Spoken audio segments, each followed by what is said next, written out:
Playing more DBFZ is starting to make me realize that I can't keep up with these fuckers playing who've been playing from a patch from 9 months ago consistently. Genuinely might DQ from CEO because this shit is actual brain rot and the patch just creates talent out of thin air. Like, we're here we go. Trying to figure this out because this opens up a whole other idea here because I understand what he means because it just feels like more people are being rewarded now for doing dumber shit as opposed to actually thinking and introducing the proper layers and being too aggressive when you just need to be a specific amount of aggressive and not keep overstepping yourself. I'm trying to figure out how to look at this. I'm trying to figure this out because there's a like I understand what Dragon's talking about because we come from the same generation of the video game, but at the same time, this is a different generation of it now, so the sentiments won't always align. And let me think. But I see what he's getting at with this. Um,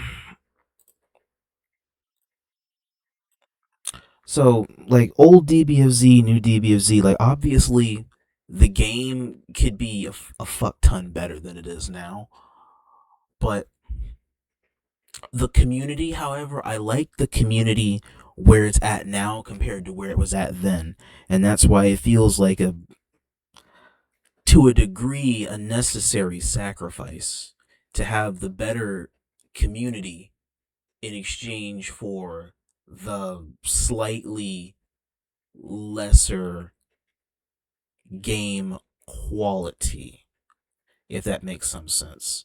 The old DB, the narrative of old DBFZ and new DBFC is less about one version of the game being objectively or subjectively better, but it's more about like two different eras of the community with different values and player expectations and skill expressions. Like how I would properly frame it is like, let's say what COVID was 2020, 2021, 2022. So let's say what DBZ came out in 2018. So let's say like for instance, like the era from launch through the first few seasons. Trying to think on how I can kind of get my brain going here because you introduced an interesting thing here in chat that I can dwell on. I can sit here and go into this. It's gonna take me a bit to really try and turn my brain on and figure this out because I was thinking about something else before this. But the narrative from back then in old Dragon Ball was okay, everybody was learning together. Team identities felt stronger. Neutral and assists were considered more deliberate. Tournaments were huge cultural events, and every major felt like it was history being made. Like the era there was like people that were associated with was like Sonic Fox and Go1, or the big battle of Sonic Fox versus Go1 actually, or Fenriddy, or Hook Gang God, Kazunoko, the Kill Sage, Wawa's rise later on during that era. It also brought an enormous amount of Dragon Ball fans into competitive fighting games and became one of the biggest fighting game launches ever at that point. And players really remembered that time for like discovering a lot of new tech weekly, unique team compositions, evolving neutral. Everybody had their own style. After years of the patches, and especially after like the large balance update, then Dragon Ball just became a very different game. And also, in turn, I think this also contributed to why the community became so different. Is because it became divisive. Because you're trying to obviously keep it expressive bound, because everyone had their own style. But at the same time, everyone having their own style and the game being expressive can be interpreted two different ways, which I can understand to a degree in that regard, why the game became more self expressive by letting loose the buffers in the game as time went on to allow more self expression in what you want to do here. where usually you get punished for doing this. Now you can probably just do it now, chain something together, put a little this, little that together, and you just keep putting the pressure on until eventually you hit them. The narrative then, in terms of when it changed in later patches, was okay. People describe modern DBFZ as everyone is cracked. Characters got like what ridiculous combo routes, enormous damage, better conversions. Almost every character feels explosive. Like the final balance patches, or almost final balance patches, expanded dramatically what most of the cast could do, leading many players to say the game was broken in a fun way. Fun way. Another thing, like Dragon or KJ and a couple other people that I know also from that generation, like okay, older players or veterans could say, okay, the game lost some type of structure or a sense of discipline, which that also varies with the perspective with the community, because the community in a sense also lost discipline as it went along, because not everybody is structurally inclined to all agree that yes, while the game was better in earlier states, the community itself wasn't good, wasn't better in earlier states. But there's also a reason to some degree in those particular things why that is, and I'm going to get to that in a second. But a lot of common criticisms, which are still nitpicked, but also actually funneled alongside or were funneled alongside the inclusion factor, was because okay, neutral mattered or matters less in the ideology of what it looks like now. Neutral is seen less, which is why neutral feels like it matters less. Everything converts into big damage. There's already too many universal routes or assists that are just overly rewarding as opposed to being limited alongside the player's general movement, which thus emphasize neutral. Offense can become overwhelming sometimes. Sometimes only in the sense of how the team is structured that allows you to kind of just do whatever the hell you want to do. But a lot of people from my generation also can overlook small details like the season 1 pacing was different back then. Defensive decision making, there were slower momentum shifts, and there were clearer character strengths and weaknesses compared to now. Where okay, characters can have blunt strengths and weaknesses, but because a 5H can just happen to go halfway across the screen, okay, you're kind of Gucci there, so you have a little bit of answers that can work in most situations that can't work in others. As opposed to, okay, newer players that joined in later, the game is finally expressive, supposedly. To them, okay, to newer players right now, or to players that are now feeling like it's their time, or they can be seen, they can be appreciated. Look at it like, okay, every character is fun. Creativity has exploded. Everybody has sauce. Combo freedom is much higher. So instead of asking, can my character do this, they would ask or probably think, okay, how far can I push this character? Since now what you play can be generally respected or respected right now. The social differences also, I think perhaps the biggest divide isn't mechanics initially, not mechanics initially, it's how the player base thinks around the mechanics. Like for old DBFZ, there were thousands of beginners back then. It was constant local growth, majors filled with fresh faces, weekly discoveries, a lot of optimism. Right now, it's just mainly veterans.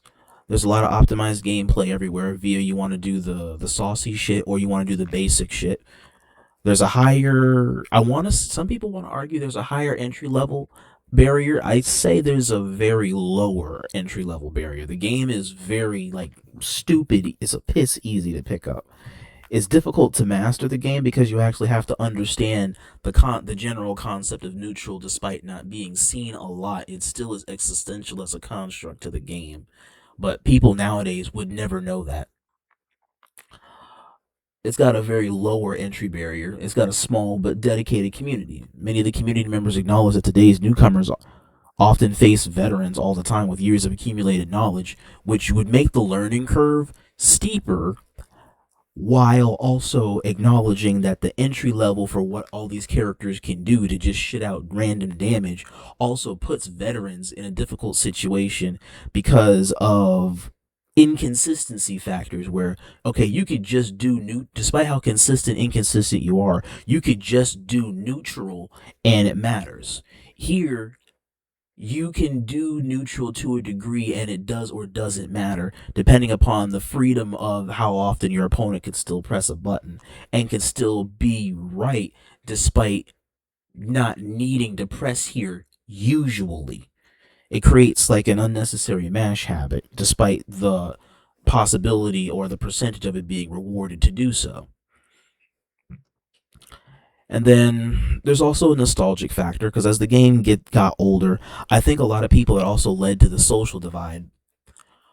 It was based around nostalgia because you want to welcome in new players, but there's also some people that were heavily critical about the game to where you're literally nitpicking who does and doesn't have a say or have an opinion based around how they agree with your perception of what skill looks like or is already defined past this point in the game, that isn't carried by mechanics but is carried by the person's own self-awareness and self-optimization and strengths and weaknesses of whatever their character or team is, or however it is that was invisible before that's now visible negatively now instead of visible positively.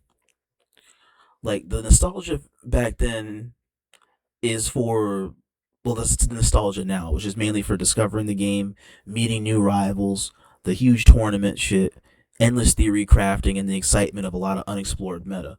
I still think with Daima now, there's still a decent explored meta despite a lot of the weirdly increased Unga activity around it.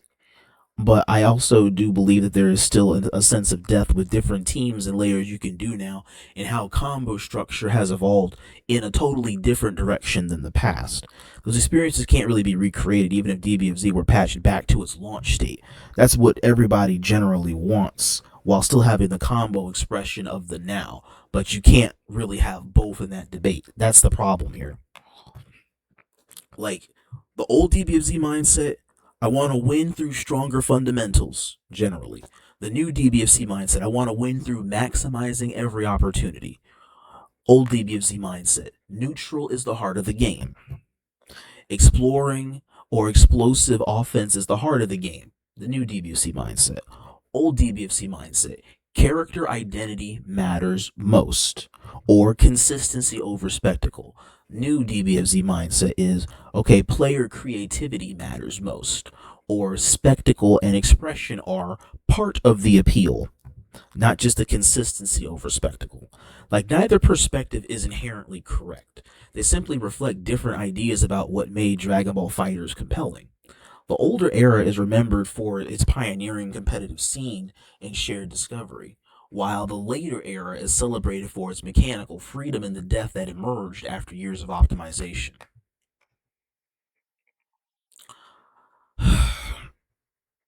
But over time, honestly, I think the community, while the game, I'm constantly debating about, because this is like one of the few games I have constant mixed feelings for every time I pick up the game, because like everything I want to do is constantly outdated and I have to adapt a newer way of thinking that I hate. But I feel like the community now is just better. It just is inherently better. Like, if the new DBFZ community feels grateful or more appreciative now, that's good, because there are several reasons why that perception exists. Like, they inherited the game instead of expecting it. The original generation experienced, like what my original generation experienced, the character complaints, patch expectations, uncertainty about the game's future, constant balance updates. The newer generation entered after like most of those battles were already fought and won or lost. Rollback exists now, the roster is complete, and the game probably won't receive many more major updates. Wink wink Daima. Like, that shift in the mindset from what should the developers fix to how can we enjoy what we have. I think also another layer in why the community is just better or feels more grateful right now is because staying in the game is a conscious choice. At launch, almost everyone tried DBZ because it was the biggest new fighting game, right? Years later, many casual players moved on. The people who remain are often there because they genuinely love the game, right?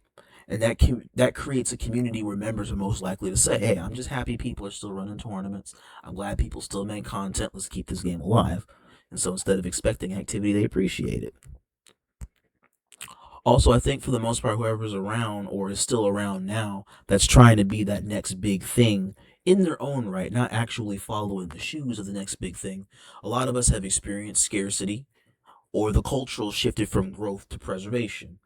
Like, think about it. Okay, locals are smaller, majors have fewer entrants, or in the case of what, mid 2026 after Evo, France or something, okay, majors probably aren't even a thing anymore.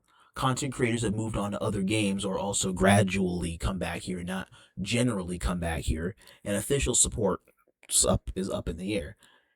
And so communities often become more appreciative once they realize scenes depends on volunteers and dedicated organizers than official momentum. That's also what I mean. That low key, that's also a small battle I've been trying to get with the arena fighters people that just keep being fickle as fuck about official momentum rather than just general selective and volunteered momentum. Also, a note of caution when it comes to comparing the eras is it's worth avoiding the assumption that one generation is simply better than the other one. That's not the process here. The original DBOZ had reasons also to be demanding. This is what I was going to get into. Is that the original community, despite my hatred for most of the cats at that time during that generation, I actually understand why some of them were how they were. Despite hating it now, I also understand why that was. Like, for instance, like they were helping to shape a brand new esport at the time. They wanted to also balance improvements. They expected continued developer support. The newer community has different circumstances here. The game is in a matured state now. Official support has largely concluded, and community effort is now the primary driver, not the secondary. And like those contexts naturally encourage different attitudes. In many long lived fighting games, the evolution looks something like that, where, okay, a launch era, excited, rapid growth, high expectation. Then peak era, where competition, criticism, and debate over the game's direction. And then legacy era, which I think after lab coat and kind of during Daima right now, I think we're kind of in the weird legacy era right now where there's preservation, there's appreciation, and gratitude toward the people still investing time into the community. DBFZ today fits many characteristics of that legacy stage, and the gratitude that we notice from time to time may be less about the personality differences between generations and more about a community that understands the game's future now depends on its own members rather than on new updates. That's the whole point on what I like sometimes about community involvement rather than needing the patch notes or a constant update to want to give you an official incentive to be involved. There's the people that also try and make it more welcoming so that way, despite staleness or lack of creativity, there's still a sense to try creative things or to be creative. Be more open to different things that are happening here in North America or in EU or Japan or wherever else in the world in order to see different and fresher things going on. That way, it also helps to tackle those noted cautionary differences. Rodimus, and we're going to continue with my discussion and my deep dive regarding the premise of the new generation as opposed to the old generation. It's a fairly drawn out conversation that I had last year that I'm still taking the time to go back and go into now because a few people in my following had asked about like what my thoughts are about the generation now as opposed to the generation past. And I have a lot to say about it, but I also got to go back into my previous like juices and think tank of where I was at when I was first asked this question. I was first asked this question during a UK tournament that was going on for a Swiss ladder for Dragon Ball Fighters and for Marvel. And so I decided to go on ahead and answer the question while I was there, and I had time. I didn't have IRL kind of holding me by the balls where I couldn't fully answer the question honestly while everything was relevant.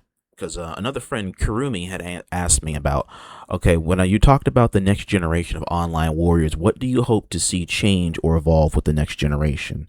I just found it a really interesting thing to bring up. A lot of pros that I know and admire are now full-blown adults with life priorities. Yeah, hope I'm one of those, but if I'm not, it's all good. I try to do my thing. I also told him that I can definitely go into that question because there's a lot that I view about the premise of online, and I've viewed about it since coming up in the scene myself. And it's been a long journey over 8 years to really see the evolution of that statement for online warriors from where we started in PlayStation 4's era and then transcending somewhat in the PC area, those that bounce back and forth between PC and console. And then also now PlayStation 5's early integration with PS4, so PS4 and PS5 can both do their thing. And then the inclusion of rollback, but then the segregation of PS4, PS5. So the premise of Online Warrior for this game has evolved a lot over the generations. And what I also would like to see in their inclusion, their thinking, their acceptance, and what's going on in the tools around them and how to use them accordingly based off of what was left here by the previous generation before them. So what I want to try and take to go into here and go over my previous footsteps and what I talked about. And so I try and use my own example or my own cue as like my best example to best answer the question and still be straightforward but not be biased. So when I came up in the scene in 2018, 2019, it was a harsher environment than the now, which at that point I labeled was roughly like the end of 2024, 2023. Was like before the rollback beta was implemented, respectfully, and the end of PS4's generational PvP era. For those of you guys that want to put a timestamp to that, that's roughly... I came to PC late 2023, and that was around the time the beta got here for the rollback. The rollback itself was integrated March 2024. So early, I said it came in early 2024. I said the end, so you could say somewhere around mid 2024 was generally like the end of the PS4 era for the technical Tims out there. So social wise, it wasn't inviting generally scene until you decide to become competitive is one way you could look at it, but it wasn't totally that. It was a fairly unforgiving community of standing, open-minded, honest, skilled players at first that was then welcoming in the coming elitists scene. It was a lot of open-minded players at first that set the tone for a lot of invitation, and then that invitation did unfortunately welcome coming elitists or biased people or gaslighters, downplayers, dick riders, click glazers, ostracizers, nepo babies, or those that just returned that cycle in the modern day post Zephyr scandal. Those of you guys that know Zephyr or remember him, unfortunately it was around that time when more of these evil cogs in the system were coming to light in the scene. And people that literally do what it takes to try to be accepted or be of a flock like it's some high school kiddie bullshit. Twitter for this game was also very vibrant and more inclusive back then because of the inclusion of tech and open conversation of people using tech and trying to create their own. Through PlayStation and early PC that could make post tech at any time. People do this stuff. They share the play of the clip right to Twitter. Boom, you contributed to the character. People can learn new things or niche things about the character at every level.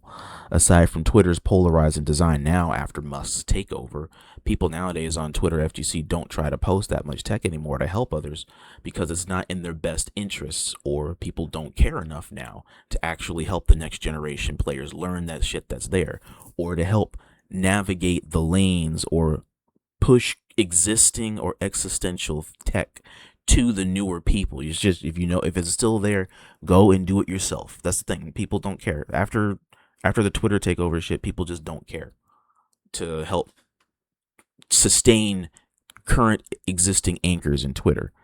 That's one thing for that. And so you have to kind of default to what you know in that instance to kind of do your own thing or find your own tech. And then in that regard, and then going into what he said, okay, what do you hope to see change or evolve with the next generation? And so in that, I have my answer here.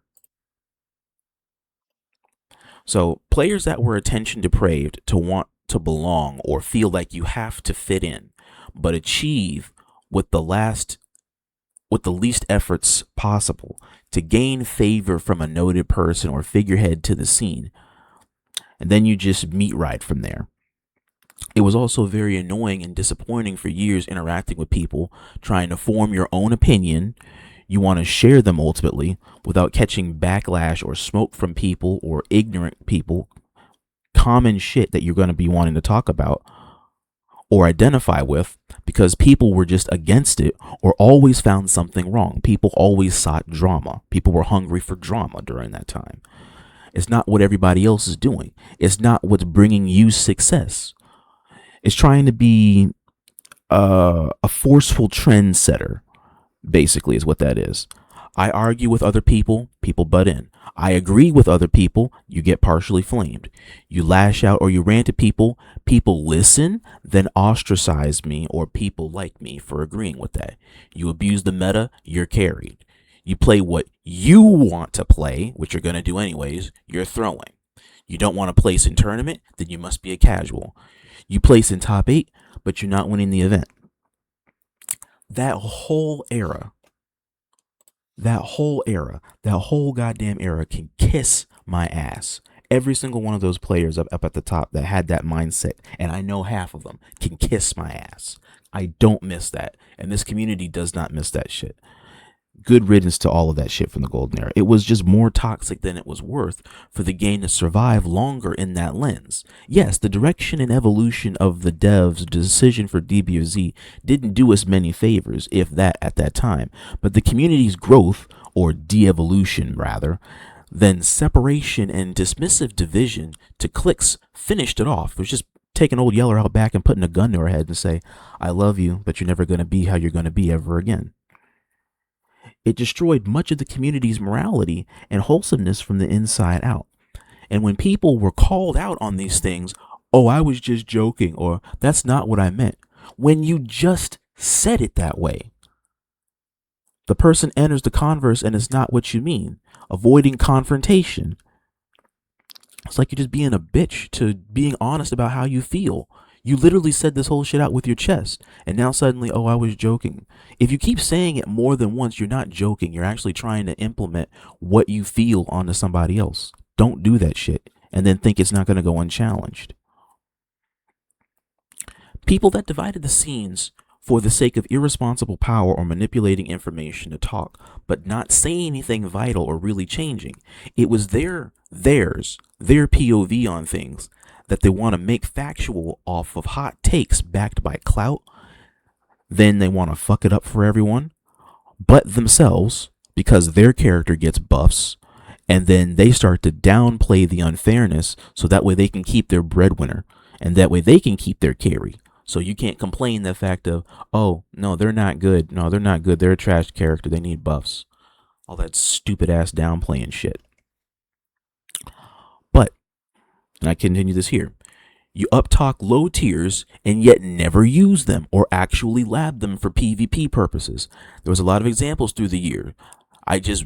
Through that year anyway. I just didn't name them here. because I respected Nova and the server for too much for not really bringing that up at that time. I can't remember the names now. This is like a whole year later, but still. One of the better things of that era, in my opinion, was that lesser seen or appreciated people did try to come together for a better sense of community infrastructure and a real direction for the scene, a vision, not just for the people.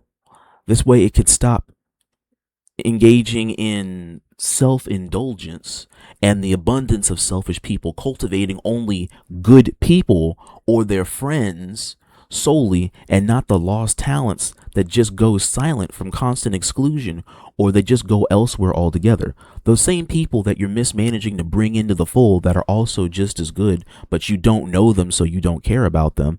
You kind of know this guy here, he's your friend, so you bring him into your fold, and you now take him under your wing or shit, whatever the hell that is. But that other one you didn't take under your wing. That other person went off to be a great player somewhere else instead of being someone important right here that you just didn't take the time to get to know because of your own lack of socializing skills. The player base was driven out or divided both by the like and dislikes of patches, misdirection of confrontation, and polarizing interaction with people, leading to dismissing their point of views and opinions out of favoritism or hoop jumping to retain power. So now I look at the modern day, right? This pegs in about 2023 forward, roughly around that area. Even now, you can argue now, because a lot of the higher ups with Tokon coming out to be a thing, Avatar Legends about to come out and be a thing, 2XKO, I guess, is sitting okay with people. Those are 2 tag games and 1 single player game with a popular IP in the cartoon world that sits well with a lot of people. So not a lot of people in the upper hierarchy of the game's sake would give this game as much attention, which means that newer faces can do their thing and be the better front runners of the current generation like they need to be. That's fine. And even nowadays, there's another offline that's going to get ready to come up soon. I think they called it Hip Hop Kick. That's another one too that's probably going to set the trend for the newer generation of Dragon Ball fighters. And I look forward to also doing a review about that in my own right and looking at that. But I digress, damn it. The whole area of thinking on DBFZ are people, not the outsiders. They just see us playing a dead game, which is kind of dead, it's kind of not dead, right? The thing is that it's not a completely dead game, but it is also not alive in the way that it once was. It's reflected by the navigating of notable players or voices of interest out there that did the shadow work through that generation to have a light or twilight platform now. First issue was, okay, online scenes are dead for this generation. That's not totally correct. It's that online scenes are more cultivated right now. They're more split between, you have something here for tournaments and you have something here for exhibitions. So if you're a tournament person, there's something here for you. You're a comp head, but you don't really like tournaments like that. There's an exhibition thing right here that's right up your alley. There's a one-on-one premise you can do, or there's a money match premise you can do. Something that feeds the soul for the one-on-one avenue. I hated that this was how we started the rollback generation, because that's the key deciding factor setting the pace of engagement for the future off the past conclusive notes of pre-delay based era going into early rollback era, leaving netplay era. So City of Mayhem became just an offline thing only. It discontinued the online version for PSN and for PC completely at that time. FDA, that was Fighters Duelist Academy, that was discontinued. Neo lost the love of the game, plus a couple of bad events and persuasion of the wrong people at the time, leading him to take it away. It's only Street Fighter 6 now. FDA also rebranded at that time to Motivation Academy. He was hosting DBFZ for Pride FGC the following time frame in that month with the multi-platform for LGBTQ. So I don't know what to really do on that one, but he still gave it a host there. But it's just for his main title, he wasn't hosting it at that time until later on down the line. He had the incentive to go ahead. Okay, I will bring back DBFZ for my main brand. Next was Dirty Den. That was Daniel's setup. What Daniel do?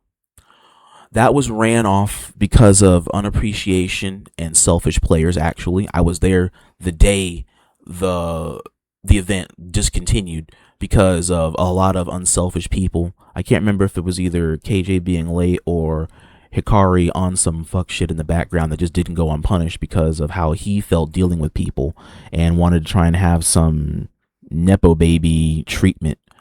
Like, okay, mister, I'm going to win your tournament anyways. Okay, treat him like everybody else. Don't treat him so special. Wasn't the case. And then ended up just kind of running the event into the ground, in my personal opinion, because of the lack of understanding to how much this took for Daniel to really host this event as a weekly on a Monday night. But only New York City people were that ungrateful. And I pointed that out. That only a couple of the NYC heads. Anybody else that was a normal guest to Daniel's Discord, everybody was as nice as could be. We were all nice little lambs in there. But he doesn't see it that way to save face. I did, because most of them I felt were just that entitled to where they blew a good thing on Monday nights for too many people. And it repeated unchecked because they're the homies. And that's that shit again, where because they're your friends, you give them a free pass. Don't do that shit. That fucks up the whole event because you want to sit here and dick suck your homie. Next was the Wampa Warriors. That was hosted by Khalil. So a good chunk of the PC elitists were there, but they're also very sociable. He was a PC elitist in his own right, Khalil, but he was also a highly sociable guy and managed the whole network on how this was. He was among the first or initial PC advocates for DBFZ. Honestly, he initiated the PC lane for DBFZ the most. I really think he helped pioneer the whole scene for DBFZ PC, in my honest opinion. I don't like Khalil like that, but I will give the brother his props that he really brought the whole perspective of continued PC camaraderie together at that time before it kind of pivoted. Next is the Texas DGen Showdown. That was the Texas DGen server. That was hosted by Demugi. Not really a complex promise. It was not really difficult people there that was leading him to stop playing online. It was just complex issues IRL that led him to respectfully slowing down and then randomly stopping altogether at the start of, I think, 2022, 2023, one of those two. It was coming out of the COVID era.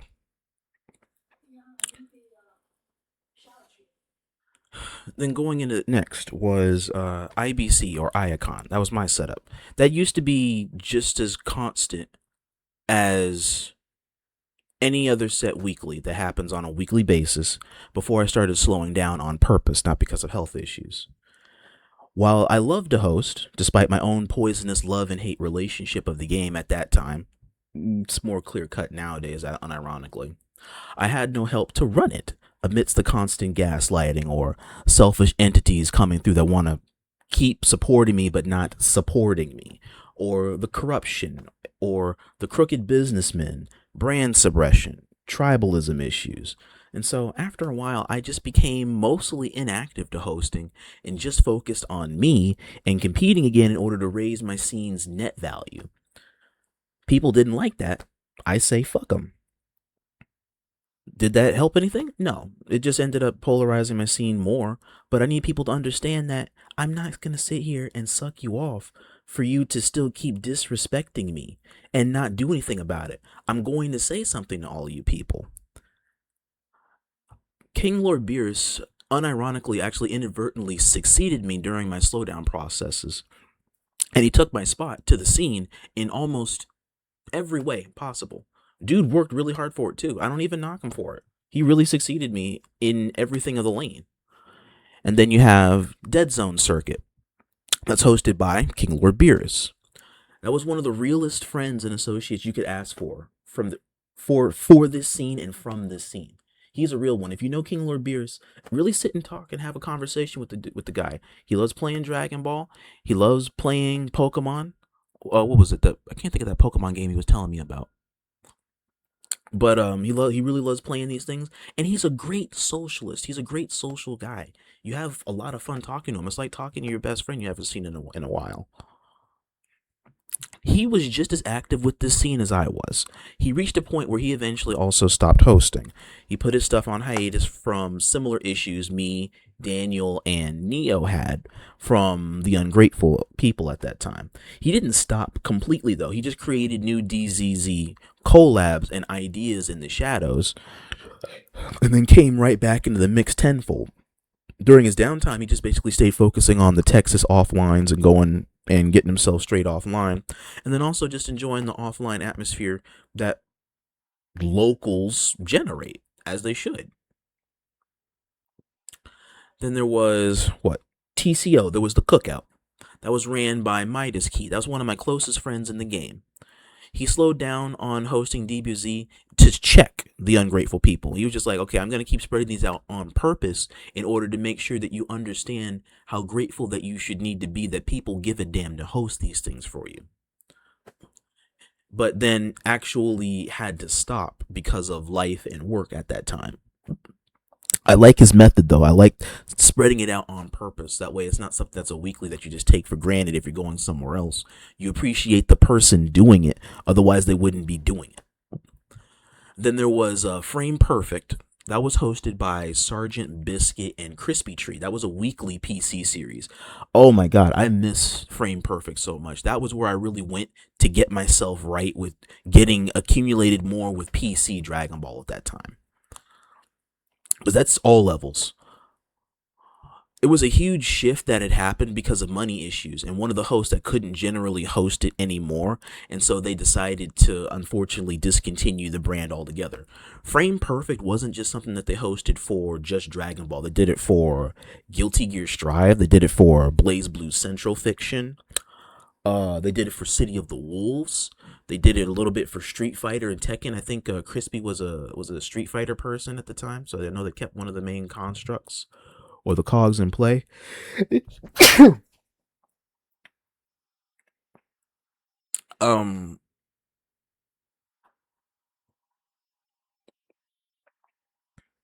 So they just had to just remove it all together.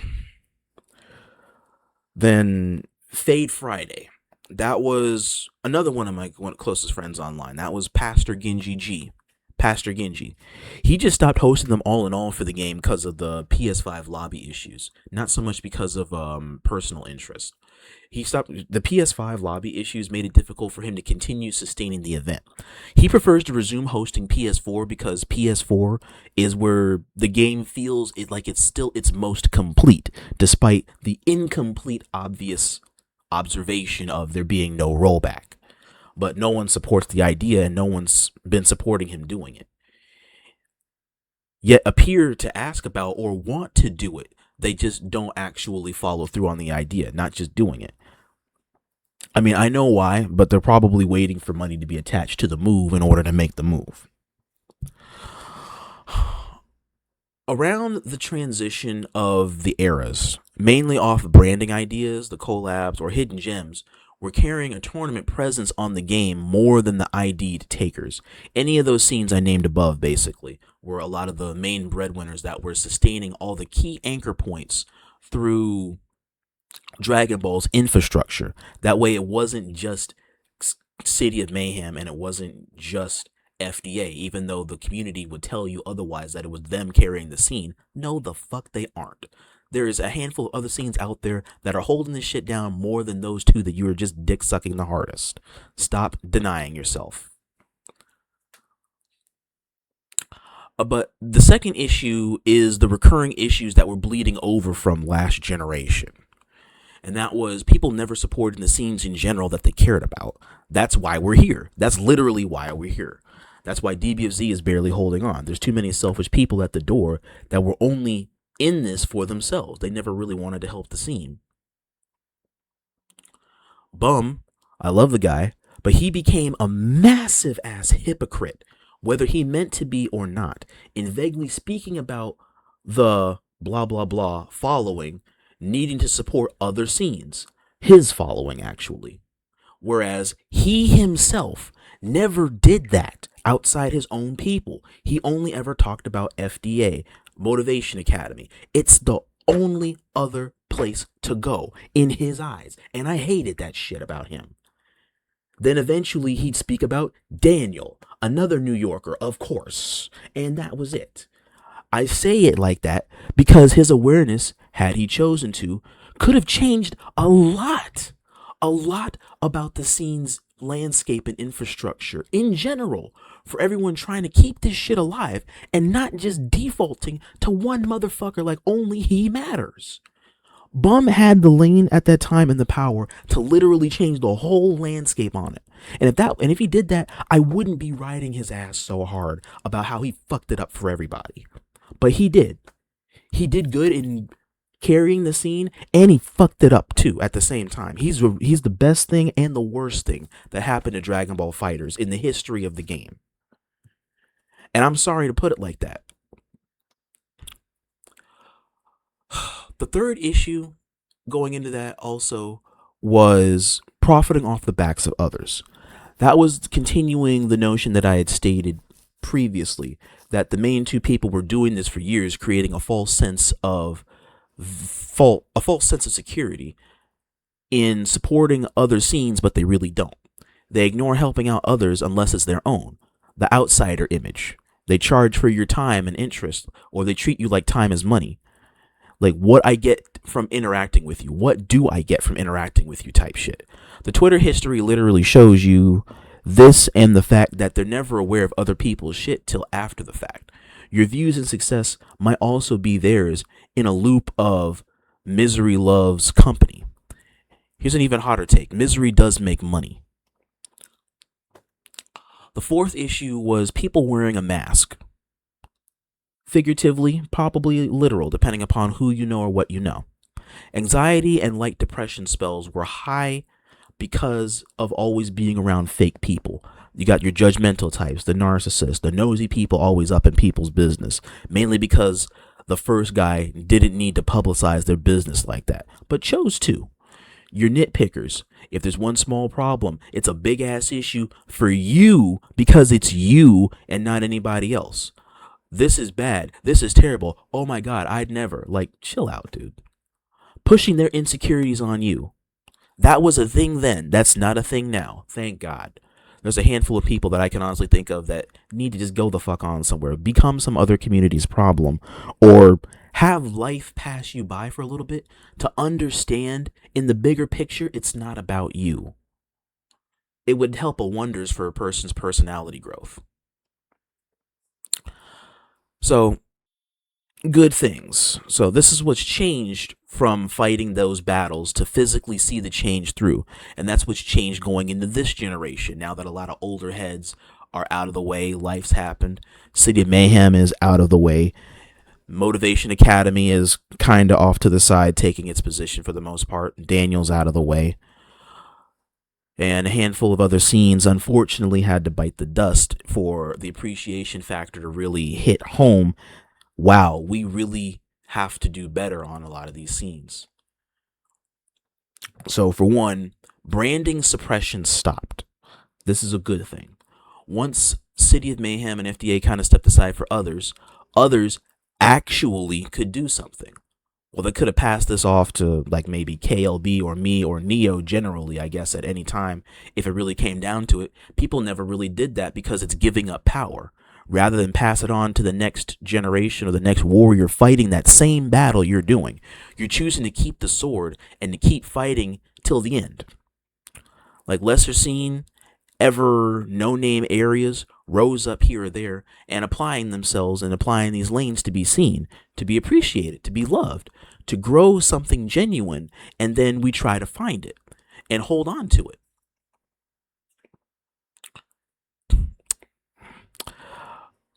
Next thing was clarity. Clarity is showing in continued socializing efforts.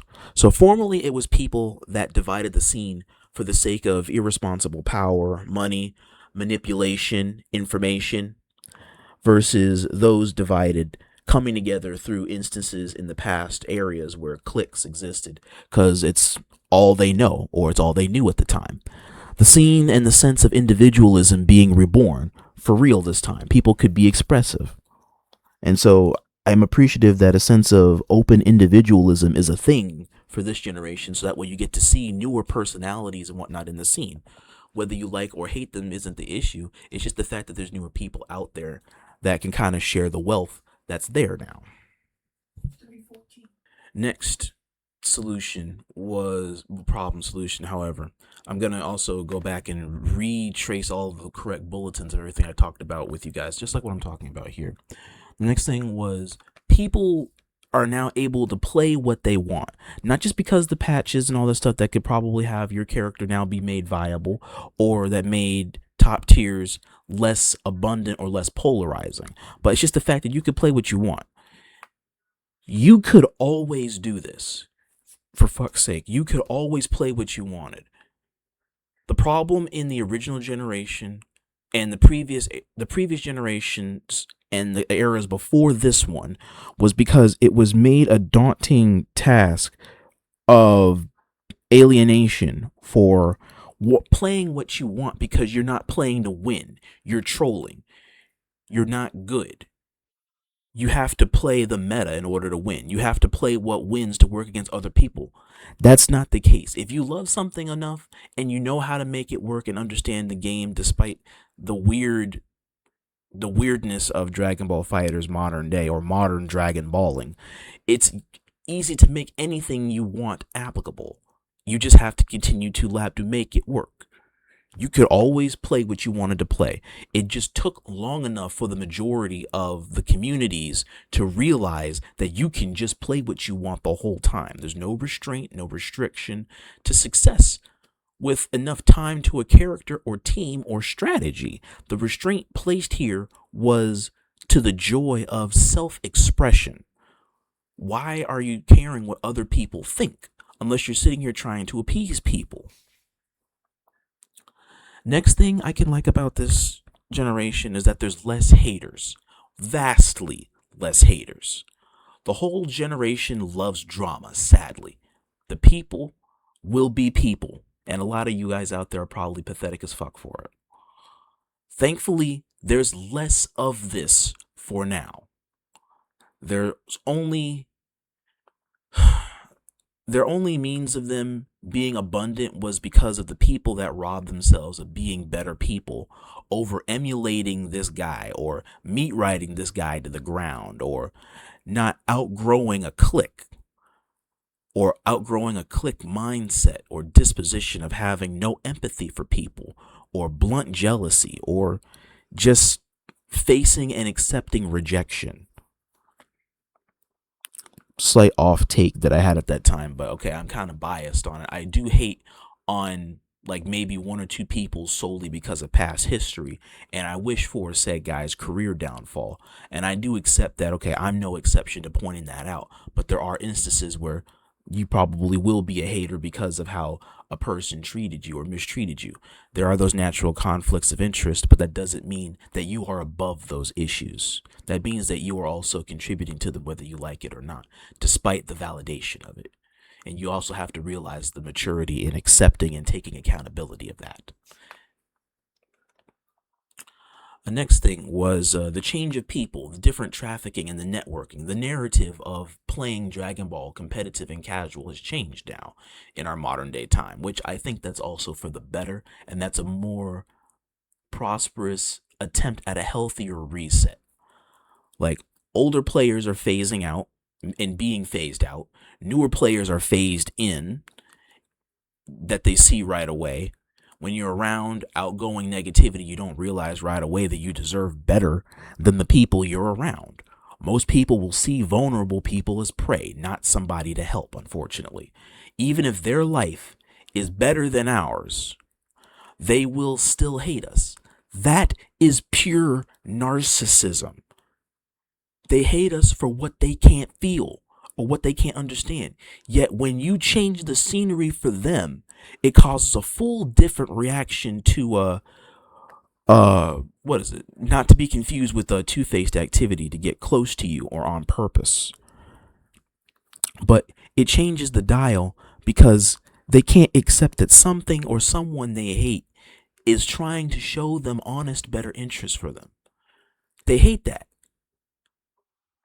The newer people that are in the circulation in the gene pool now aren't like that, or they don't seem to be like that right now.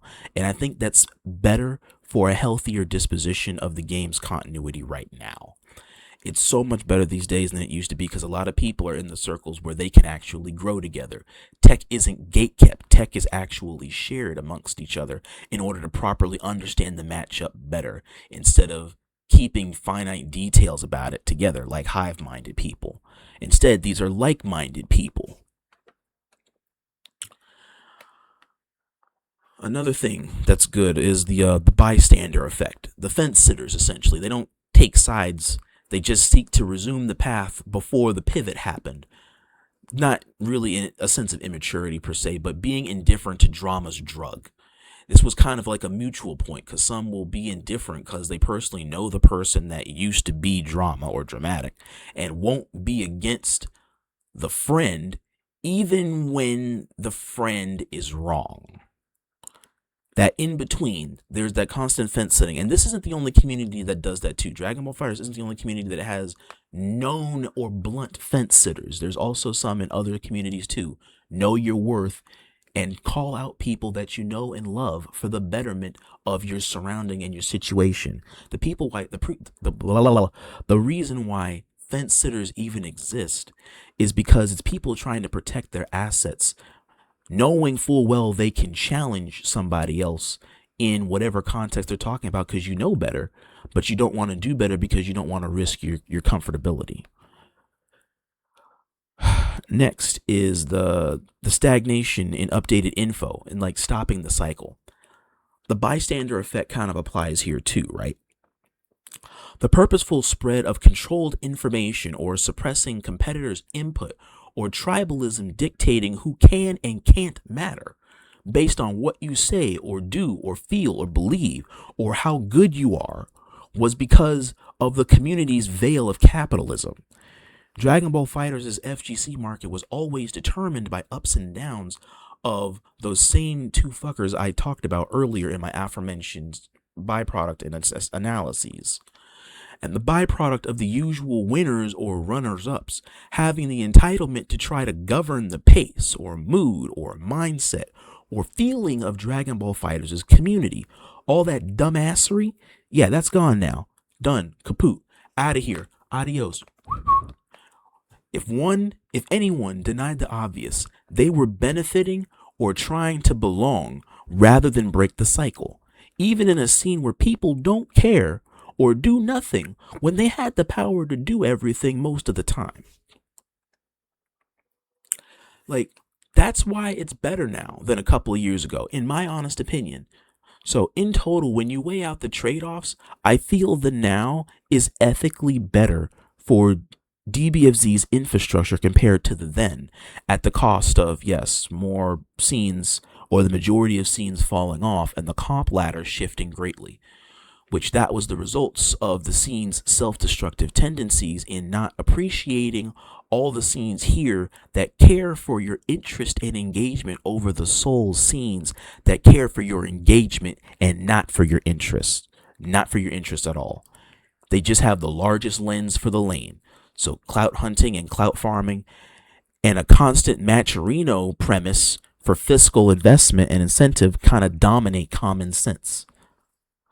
A lot of regrowing the real direction of DBFZ was long overdue. The scene's people and players are decently matured some now, some of them.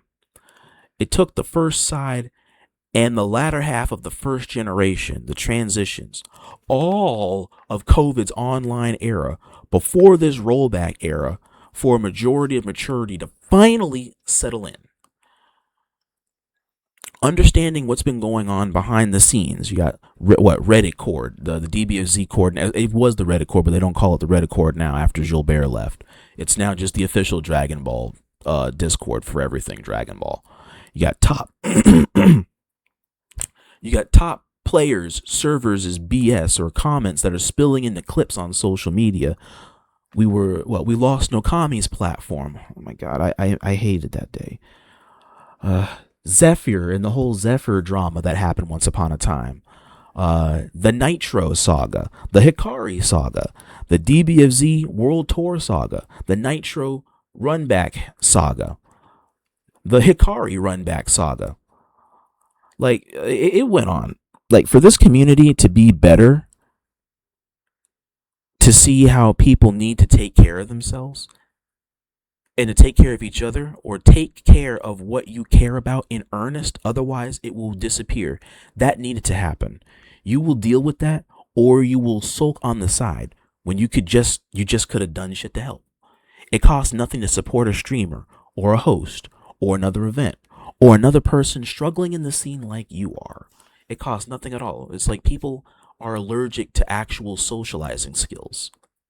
And that put a huge lens on it, which unfortunately COVID did attribute a large portion of this to, because people were just getting stupider and stupider instead of getting smarter. And the notes of getting smarter were everywhere around you that you can just apply, but because it's not about me, not about you, not about me, it doesn't matter. And because it didn't matter, that mindset of it doesn't matter or being indifferent, fence sitting, became more largely abundant.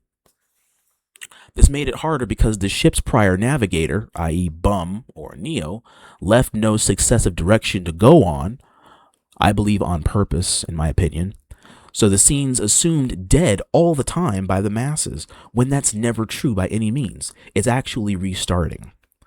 Even though Last Generation didn't leave a lot to work with, it's still something. Something's better than nothing. The masses, however, don't care, nor ever do the legwork for what was left behind for them. So it's a moot point for a dead game. Sentimental wise, so much about the scene got better without a social suppression attached to it. To see people again, and not to a consumer's end or to a TO's end. And seeing people's self-set expression. Like, this is where engagement was key. It's still key now. And you start by sticking close to those that love you and give a damn that you're doing this, or that you're here playing this game with them, or that you're supporting the scene. Not those that care that you're here, but are more likely to be in a position to use your growth than assist your growth. There's a difference between using a person's growth and then assisting their growth. You're trying to help it along versus just using it every time you see the person. Users and growers. I know that, like, a handful of people, I know, like, for instance, like KLB or Neo, I know they had a support team for resumed hosting and all that stuff. I'm rebuilding mine, and I have a decent support team now. I didn't have one back then. But that's another issue that I was going to talk about, is also having a support system. Is that a support system was almost an extinct concept in the early portions of this game, unless you knew people, or you had contacts, or you had clout, or you were deemed a somebody, is the only reason why people gave a fuck to want to do anything with you or for you. And I hated that shit. The only reason why people gave a damn during that time is because of clout, money, fame, status, not for the communities. Everything that we were against and that we built the scene up to not embrace, we ended up embracing completely and shifted it the whole other way. And it took almost 90% of all those cats of that generation to finally go on somewhere or outgrow the game or succeed and profit off the game completely before the scene to actually structurally reset and kind of get back to where we were six years ago.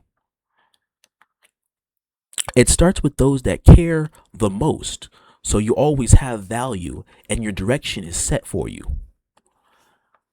Like, we got our support teams now. Even in the server that I was in, Nova Zayn. Shout out to Nova Zayn. Nova Zayn has his support and love, and the people they hear that's love and support him and care for his work and his worth. And it starts just like that. It starts with those that care the most about you and your value and your worth. And for your vision, they care for the vision that you want to create. So yeah, that's mainly it. Tuning out a lot of the dooming and the bullshitters on the game's existential future, and on the game always in your ear about stop playing this Mickey game or DBFZ dead. Tune them out. The now of DBFZ is just socially better for a healthier experience to try to learn or socialize or build something. It's just better now than it's ever been. Oh, you know what? What eluded me, I didn't think about completely, was the EU infrastructure. EU, UK. Their whole societal norms for their region and how they took care of their scene for the generations was vastly different than how NA took care of itself. There's a lot to note. North America needed to have a lot of note, because that was where the gatekeeping was the opposite. That was where the inclusion rate was vastly bigger despite smaller competitive prowess. Like, there's several reasons why, like, a lot of people, myself included, thought that or felt that EU was better than NA in many parts of the game's lifespan. Better depends on what you value. If you're valuing top level play or community culture, community inclusion, tournament infrastructure, or content creation. But competitively, Europe earned a strong reputation for a long time. Like, you had many top EU players that developed through the games, like Wade, Wawa, Shanks, Caden. The region emphasized movement, neutral, resource management, and adaptation over long sets. Instead of relying only on explosive offense, many European players were comfortable slowing the game down and forcing mistakes. That's kind of what I liked about it. That's a part of what I and a few people that I knew, and kind of what I do in my teachings as a coach and a teacher, is to help kind of enforce those things here. That way, even though the game doesn't show those things, you want to put that in the player's mindset. That way they force those things out of people. That way you can kind of see how much your opponent actually knows about these things. I remember I want to say France was like a really good flower house. It was one of the biggest reasons why. It's just simply they produced an incredible concentration of strong players that were winning locals for wherever they had out there. Everyone constantly played at a good level and were playing against world-class competition on a daily basis. Randos, blueberries, nobodies that you knew were all really good at the game.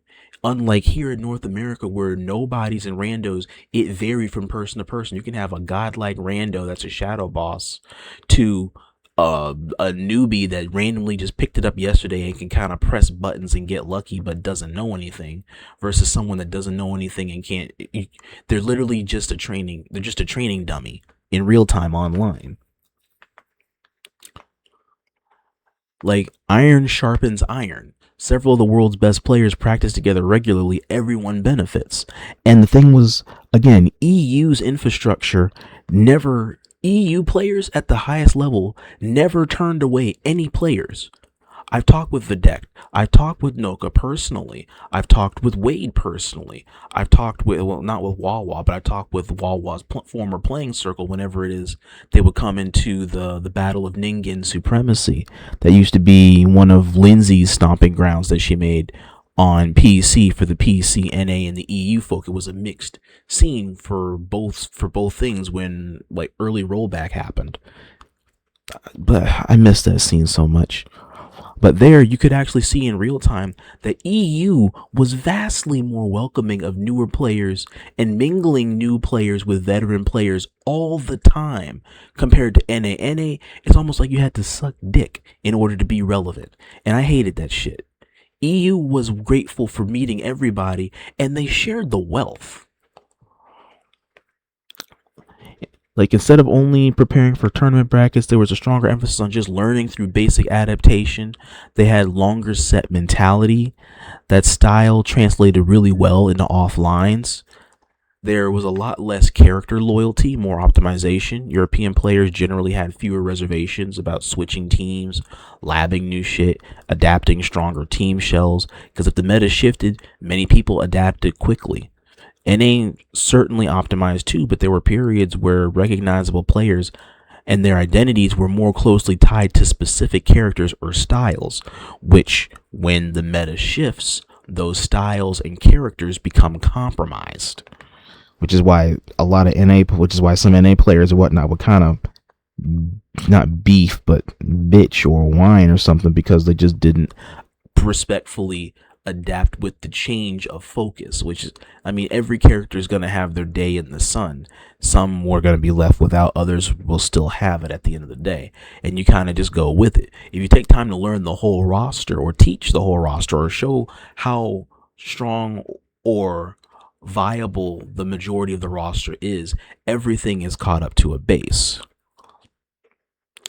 And then there was a lot of pretty strong regional rivalries too. There was healthy competition between players from Germany, Italy, United Kingdom, Spain, France, not Egypt, but there was another couple of European countries or EU based countries and territories where they also play with each other. Traveling between Europe and European events exposed players to a lot of different play styles despite the scene being geographically fragmented. So you get to fight different types of people all the time. NA, and I was critical as shit about that years ago when I first came back into the scene, was that NA people just fought NA people.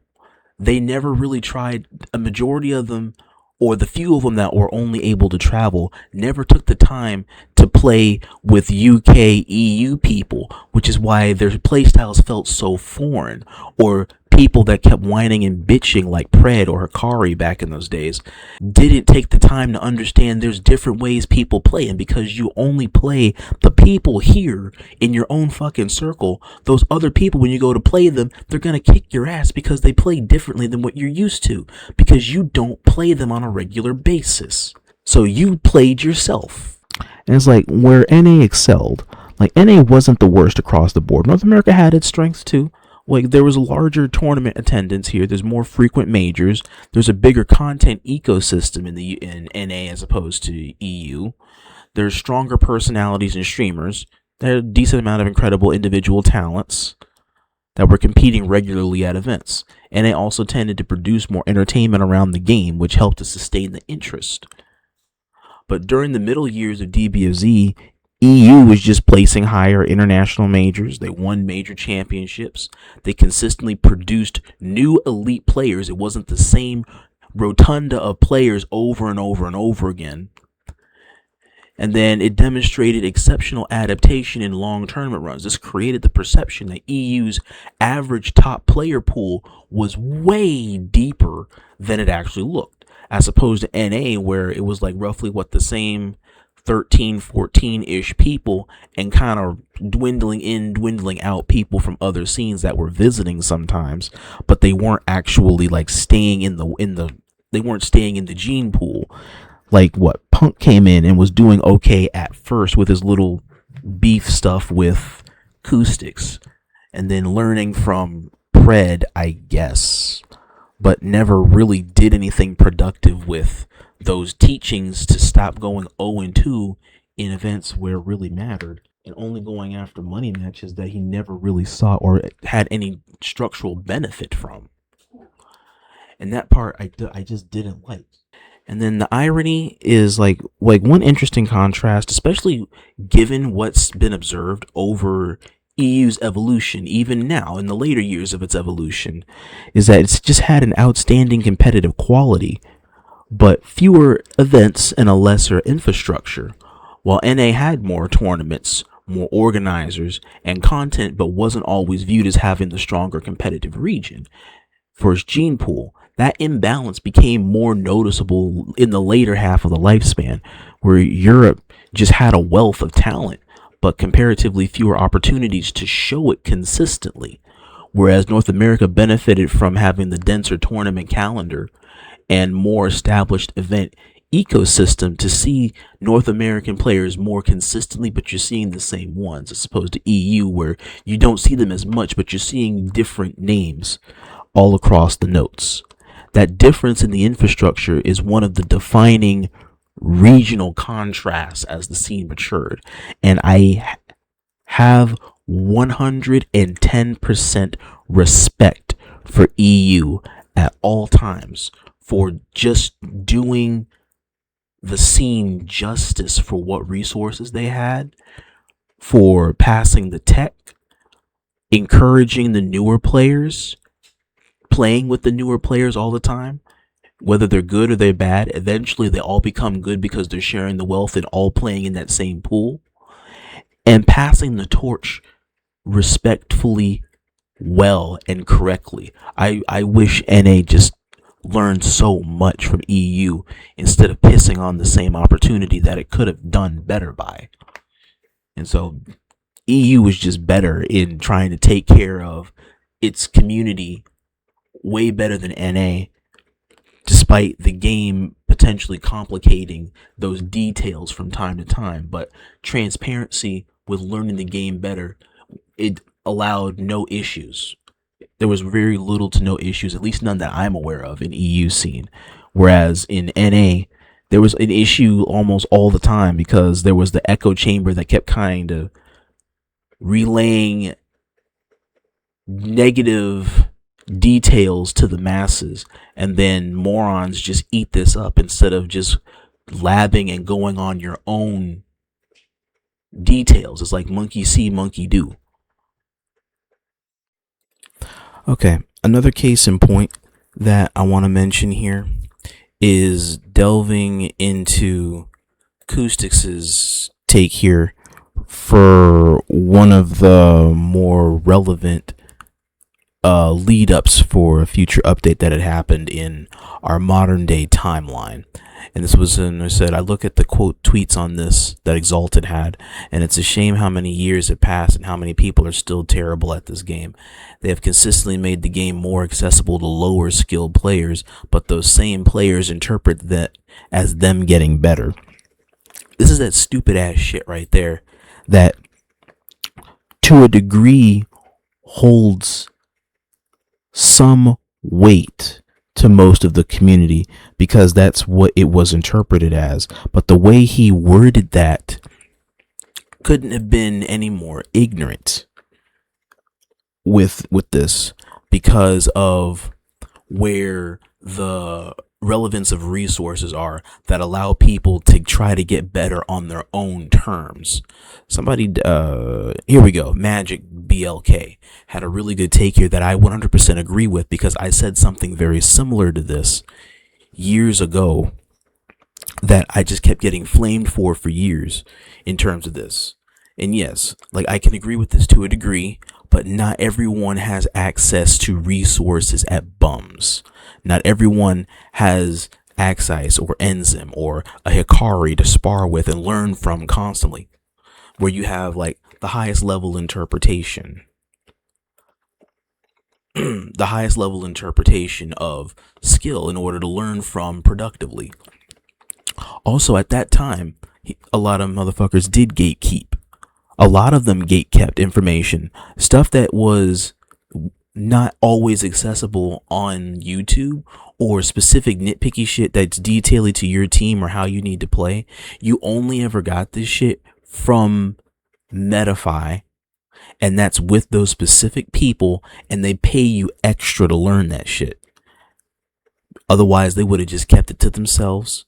Nobody says anything none the wiser. Whereas amidst themselves, they all share this stuff at the upper echelon in order to gatekeep higher level tech that they can just easily abuse you with, because you're lesser skilled. You're never going to know any more better, and you're not invited into their group in order to know better or do better. You're just expected to absorb at a fast rate and then just get good on your own terms. You can improve at your own terms and on your own pace, but that's not the same thing as appreciation to resource and context. And that was factual at the time. And then dumb fuck here, while it is helpful to have strong players like that in your scene, you don't need them to get better at the game, because ultimately they can't understand the game for you. There are so many resources online through Twitter, YouTube, and Discord that can help you level up to a degree. Yeah, they can't understand the game for you, but they can help give you an idea on how to help you level up your own game plan with the resources that they give you. That's what he failed to explain correctly, because he doesn't understand how to explain shit to people. Like how he explained here, I did not know or understand Smash or Brawlhalla, and my homie is very good at it. He gave me sparring tips and on-screen examples. Now he claims it am better than him, or whatever it is he worded. Would have learned from the game possibly, but that push, that extra coaching got me faster and helped me understand the things I should be looking out for and doing versus me finding this out on my own. Yes, he does make a point about you can go to Discord and stuff for all this stuff here, but at the same time, you go to socialize with people, people act like they don't know you.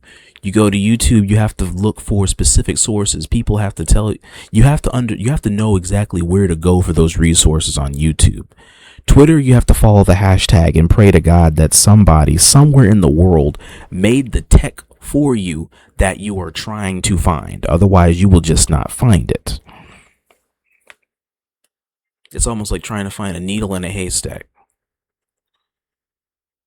Shit just went down and down and down. I honestly feel like this patch isn't great at all. It just buffed the stupid shit, not actually changing anything. That's one thing I've always appreciated. They went out of their way there to help players like myself out with the SHRs, give you easy things. You are ass. Who are you to call other people ass? I agree with him, but sure.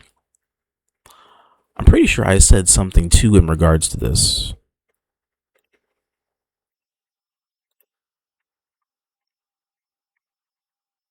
I could have swore I said something to this, or I said something at the time. I don't know I don't know if it's still there or not. But anyway, this was a reference that I wanted to make because there were dozens of people that shared this sentiment that while the game was getting better, they also didn't make efforts to try and help people actually get better. They rather further the misconception of gatekeeping and shitting on lesser skilled players that are now quote unquote better at the game, and not actually better. It's just that their characters got better, so it's easier for you to bullshit your way into a table situation or bullshit your way into a seat at the table. I still don't appreciate the premise of this mindset that was very common at the time, that led to a lot of very polarizing conversations and interactions with people that could have just made better the scene that they cared for. Even if they don't care for the game anymore, they can care for the community. That goes into what I was talking about, where the community was just garbage back then, despite the premise of the mechanics and the vision being better for the product back then.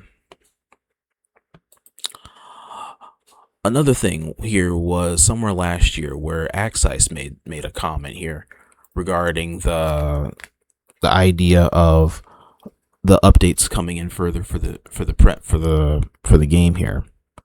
And so, while I don't really speak out on my opinions, but I did want to share a bit.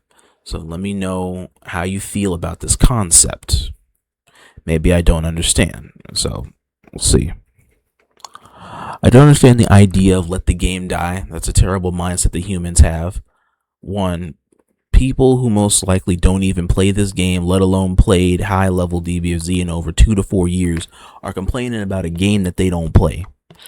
DBFZ game in its lower point of players count has more numbers than brand new fighting games that come out after a month or two. It's also weirdly true. Let the game die is such a bad concept. SSBM, I guess skill-based matchmaking.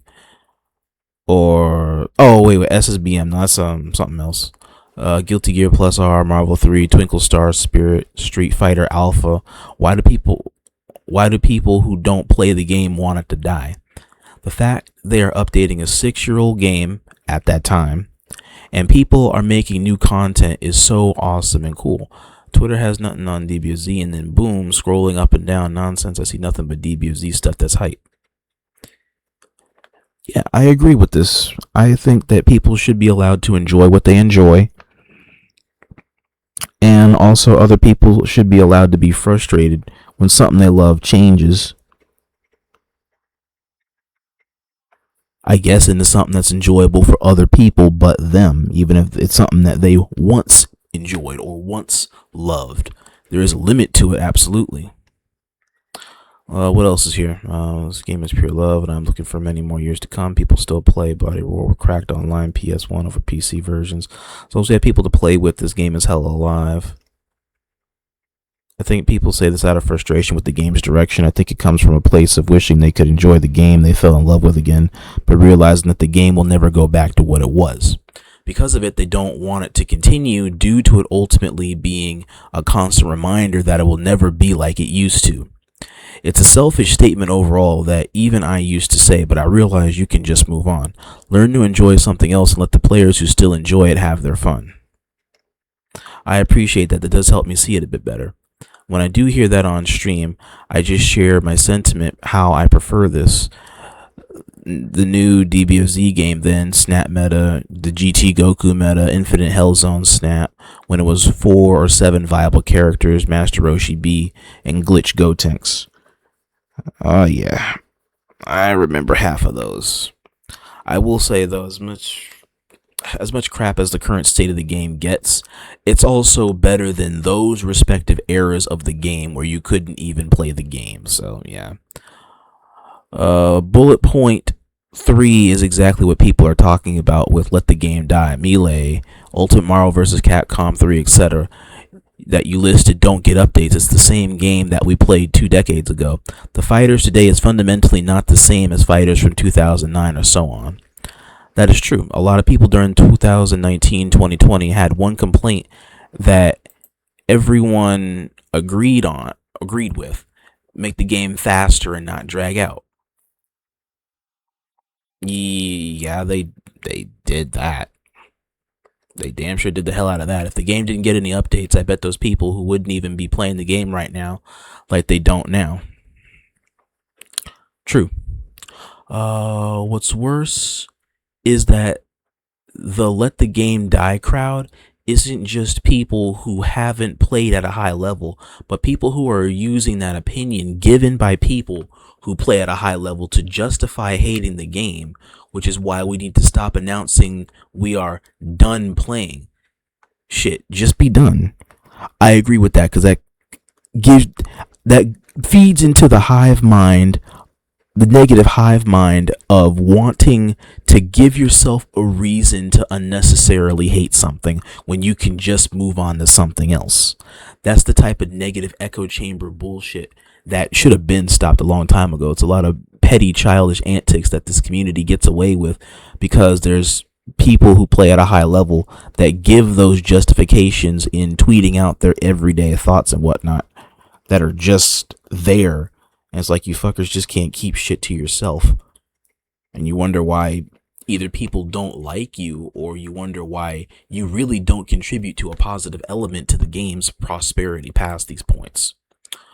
What did Axeice say? This is right here is very important. Lots of people who say it's Mickey Mouse or party game is from people who never enter tournaments, who only listen to non-tournaments content creators, and don't even know half the stuff they are saying or knowing the old seasons. What people mean when they say let the game die is that they don't want the game to further degrade and move past its best form or version. Well, we're too late for that. The reason why those old games enjoy such longevity is because they're the best versions of themselves. I do agree with this take. They're mad that they're too late to the party and they know there's no easy entry for them in the game at this stage. It makes them mad that other people are having fun in a game that they can't possibly adapt to or can't play. If they can't have fun, then no one else can. I think everyone criticizing the game doesn't want the game to die. However, having constructive criticism is fair. You gotta admit some of these changes are baffling. So here they've been saying this like 1,000 times. This game is dead. Party game. Let the game die. Blah blah blah blah blah. Make videos on YouTube. Talk about why they quit DBFZ. Blah blah blah. I bet them just trying to whining like Tekken 8 community, make a scene, but they just don't have that kind of big influence. What is it here? To be frank, people who say that are most likely talking about how the game is so Mickey Mouse nonsense nowadays, something that didn't happen with the game in the third bullet point. I also hate the negativity the game receives every patch, but people can express their frustrations. People who say this are most likely the people who enjoyed the game when it was way more tame, but I also don't enjoy the new direction the game is taking. It doesn't mean I want it to die. If you don't like the game, just don't play it. Don't wish that the game dies.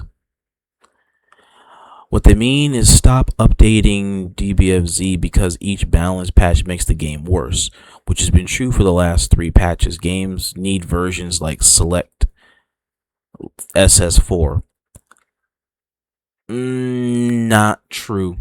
This game isn't going to have anything where you can just buy specific versions of the game like some side pocket CD-ROM.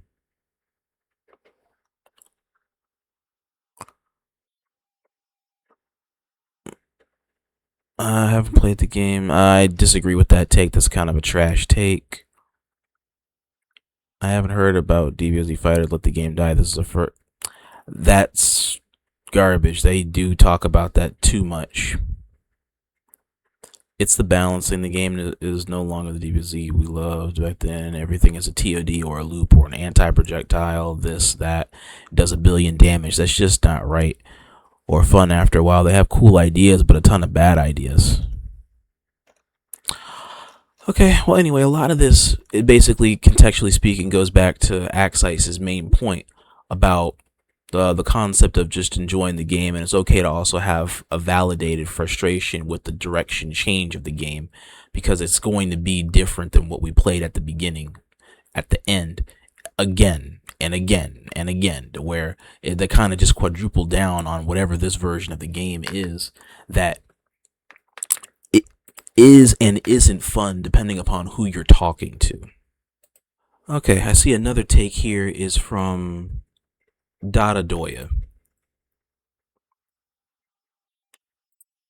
So he is still a decent sized content creator, fairly big one. So what he said was, okay, the pro players in the FGC can have their opinions, but I wouldn't sweat it.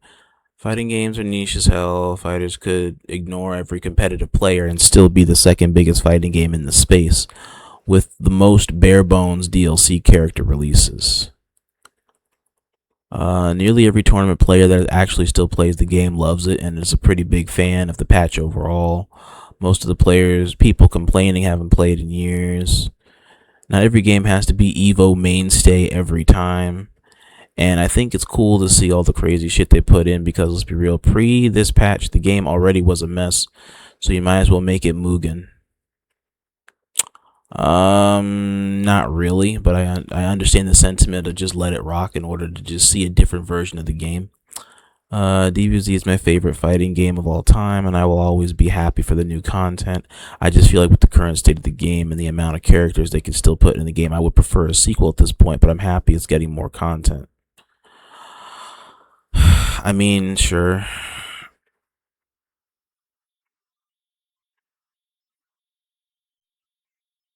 Yeah, and then the blammer, that's the hive mind shit. But top players said negative thing that doesn't apply in 99.9% of cases. That means the game is bad now. Yeah. I fell off on DBZ hard after year 2. Weird how Bamco publishes fighters have been doing that lately. I stopped playing DBZ because there wasn't anything new or exciting going on for a long time. Many of us stopped playing or played the games while waiting for something new to happen.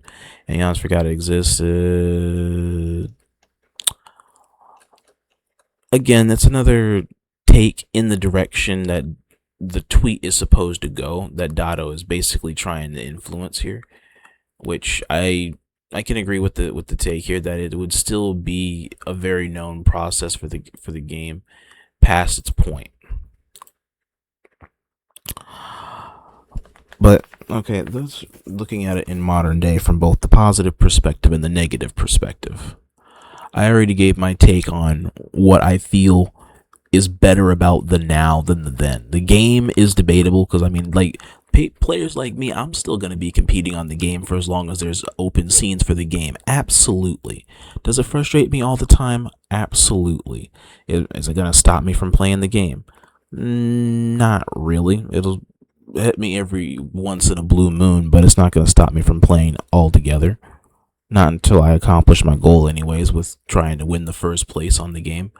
Then I can take as many breaks as I want because I would have been content at that point. In terms of the value to the game now, and playing it a different way, I think is frustrating because it's the mix of the veteran players that want to play how they want to play but can't because the game plays differently. So it punishes inconsistency and rewards consistency. It punishes people focusing neutral, which would usually be the inconsistent people, and it punishes and it rewards people that don't pay attention to or ignore base fundamental cues that should exist in most interactions but don't, because of the silly shit characters can do to kind of get around those basic interactions that you should be winning, ideally speaking. And so I think that's why people feel how they feel when it comes to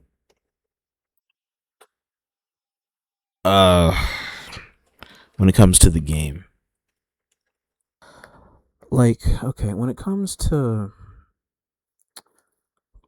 what comes next, I'm trying to figure out what's the best way to look at this, because I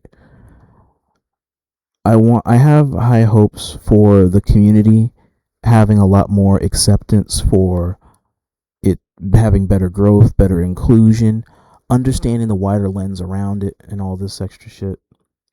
But at the same time, people will be people. I've been happy with some people. I've been disappointed. I've been constantly disappointed by people thinking that they'll do better and they don't. I've been constantly disappointed by people thinking that they can have better inclusion patterns and they just don't. I like to think that both regions, while building different parts of the game's legacy, between EU and NA, the next generation can just inherit the philosophies of both to just be the better option.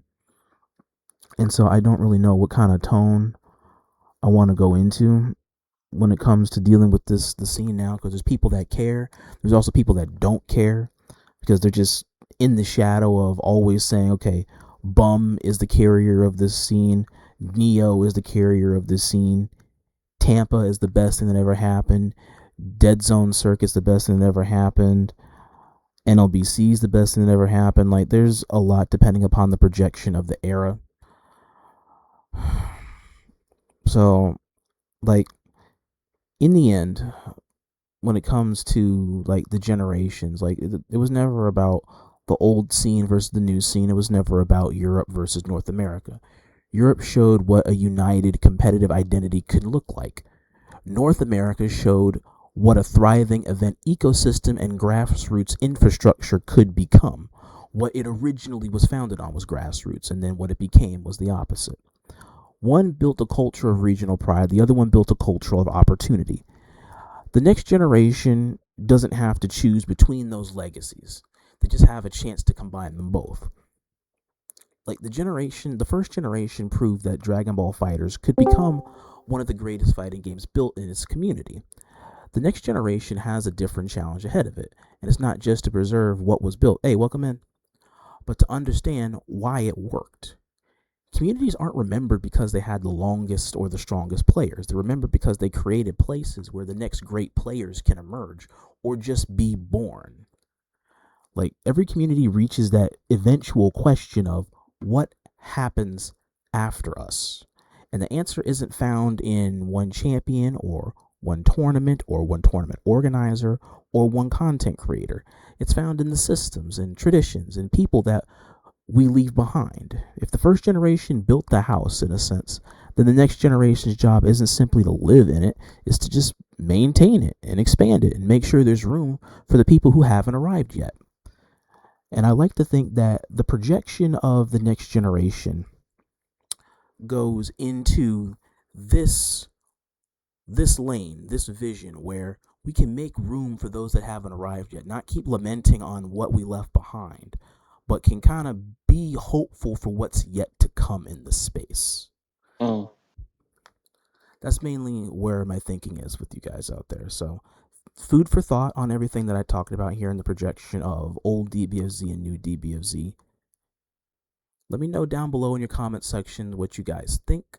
I know it's a very in-depth conversation in its own right, and everybody has mixed views on it. The game actually put itself in a good position to be like a mixed feelings kind of game between either thinking about the game or thinking about the community. So let me know, weigh in wholeheartedly. Please do weigh in. I'd like to hear what you guys think out there. And like I always say, till all